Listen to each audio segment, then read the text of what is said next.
Alexandria, Hilltop, and the Kingdom. Our communities have something in common. We all serve the Saviors.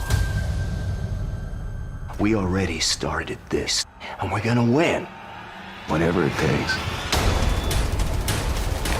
Together, we can beat them. We set things right. The time is now. Join us in fighting them. The Walking Dead returns this February, only on AMC. Well, we found the right stuff.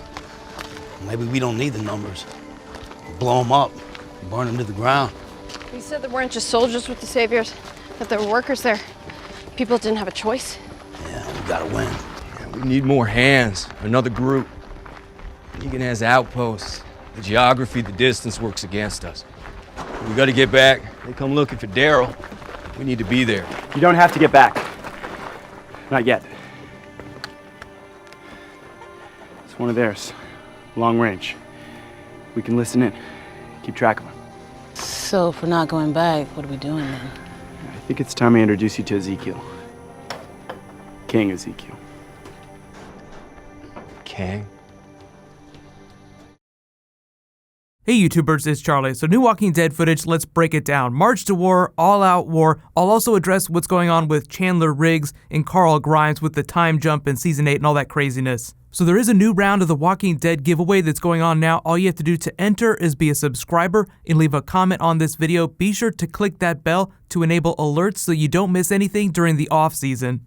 So let's start with the footage first, then I'll address what's going on with Chandler Riggs' relationship with the Walking Dead people. It's not as dire as it sounds, but schedule. They didn't say explicitly in any of the promos, but Walking Dead is coming back February 12th. So you can see from these two clips, it's really like two promos jammed together, is that everybody's coming together, but we have to convince Ezekiel to get on board. So Jesus is going to introduce them. Rick and the survivors are going to have some fun kissing the ring and meeting Shiva. So most of the footage is just dedicated to survivors going to the kingdom, which is probably where we're going to loop Carol back in eventually. But she had this big kick in episode 8 about everyone leaving her alone. I don't want to have anything to do with this. The lady doth protest too much. Ezekiel to bring the kingdom to fight.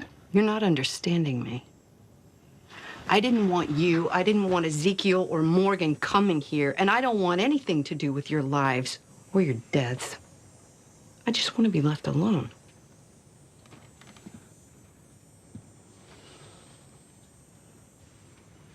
People will die. A lot of them. Meaning that she'll come back eventually too. Even if she does stay in the kingdom, she will end up helping them somehow. The other wild card in this situation is, you have all these people coming together, so you would think, oh, okay, wow, this is going to be pretty easy to do. They'll just get a bunch of help, they'll take Negan down. No. If we've learned anything from people coming together on The Walking Dead, tense standoffs between villains and heroes, like in the season 4 mid-season finale with the governor in his tank, some wild card always breaks rank, goes off plan, and everything blows up in everyone's faces. So they kind of tease the survivors seeing a version of what we've seen the kingdom do when they treat with the saviors.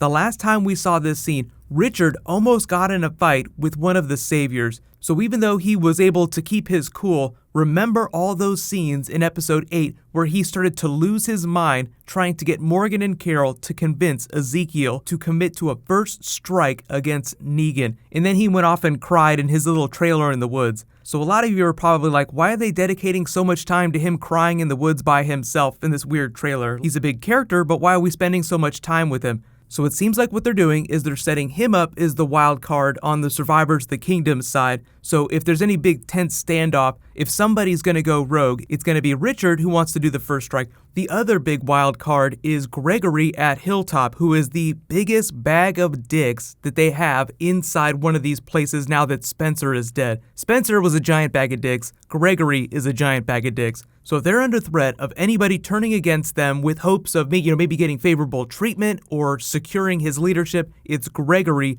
running to fake Negan or Grand Theft Auto Trevor, however you want to think about him, trying to tell them what the survivors are trying to do. Oh, they're meeting with the kingdom. They're trying to rally a force against you. So just remember, Richard and Benjamin are wild cards. Gregory is a huge wild card. We also see Grand Theft Auto Trevor come back, looking like he's going to be in some sort of Grand Theft Auto scene with Rick here driving down the road. That is going to make so many people happy.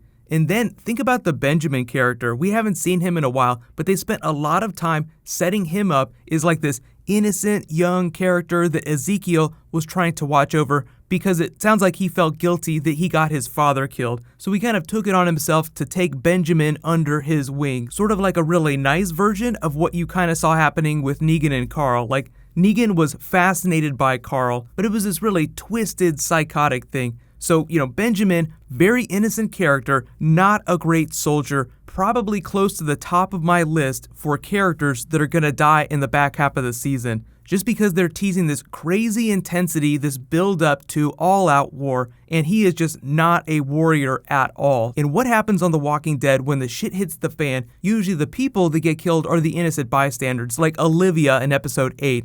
And then we got to talk about just this crazy walker that Rick turns around to see here. It looks like some Guillermo del Toro nightmare with just spikes sticking out all over it. So let me know, do you think that somebody dressed a walker up like this after the fact, or it was a human with some armor on that then died and fell on a bunch of spikes? Like, you kind of wonder how this could occur naturally, but I do like the way they try to create new walkers each new season. Like, anytime there's a premiere or a finale, they usually try to have a couple really cool walker traps and just a couple really badass looking walkers. But let me know, what do you guys think about this promo? What are you most excited about when the show comes back? I know everybody's thinking about March to War. What's going to end up happening at the end of the season? Are they going to do all-out war? There's still so much Negan story to be done. Even if you don't read the comics, they are kind of telegraphing things here. Like, they're coming together, but in no way is this going to go smoothly. Like I said, there's always a wild card. Somebody always goes rogue, and it all goes to shit and blows up in everyone's faces. That is why the Season 4 mid-season finale, Season 4 Episode 8, is still one of my favorite